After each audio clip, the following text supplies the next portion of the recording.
বেঙ্গল বিউগালের সমস্ত দর্শকদেরকে জানায় ৭৬তম প্রজাতন্ত্র দিবসের শুভেচ্ছা। চলে আসি মূল খবরে। এমন একটি চাঞ্চল্যকর তথ্য এসেছে যেটা নিয়ে কথা না বললেই নয়। নতুন আইনজীবী পেয়েছেন তিলোত্তমা কাণ্ডে দোষী সাব্যস্ত সঞ্জয় রায়। কলকাতা হাইকোর্টে সঞ্জয়ের হয়ে সওয়াল করবেন আইনজীবী জজ জালান। তার হয়ে সওয়ালের পক্ষে ওকালতনামায় সঞ্জয় সই না করলেও হাইকোর্ট তাকে সওয়ালের অনুমতি দিয়েছে বলে জানালেন জজ জালান।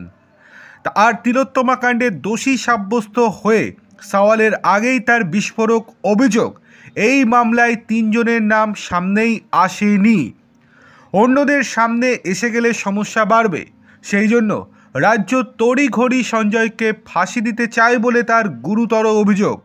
তিলোত্তমা কাণ্ডে দোষী সাব্যস্ত সঞ্জয় রায়কে আমৃত্যু কারাদণ্ড দিয়েছে শিয়ালদহ আদালত।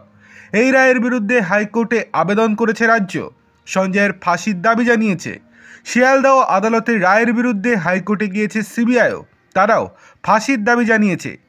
শনিবার সঞ্জয়ের নতুন আইনজীবী জজ জালান বলেন, নিম্ন আদালতের ট্রায়াল অনেক দ্রুত করা হয়েছে। এই মামলার মধ্যে ৩ জন রয়েছেন যাদের কোনো রকম ক্রস এক্সামিনেশন করা হয়নি, তাদের নামও উল্লেখ করা হয়নি। সেই নামগুলো সবার সামনে আসা উচিত। সঞ্জয় রায়ের জন্য রাজ্যের তরফে ডিস্ট্রিক্ট লিগ্যাল সার্ভিস অথরিটি অর্থাৎ ডিএলএসএ নিয়োগ করা হয়। ডিএলএসএও তাদের নাম আনতে চায়নি, কারণ তারা রাজ্যের অধীনস্থ। প্রেসিডেন্সি জেলে সঞ্জয়ের সঙ্গে তিনি দেখা করতে গিয়েছিলেন এবং তারপরেই আইনজীবী জজ জালান বলেন, প্রেসিডেন্সি জেলে 2বার দেখা করতে গিয়েছি, ওকালতনামায় সই করতে দেয়নি। আমার সামনেই সঞ্জয়কে সাদা কাগজে সই করতে বলে, আমি বাধা দিই।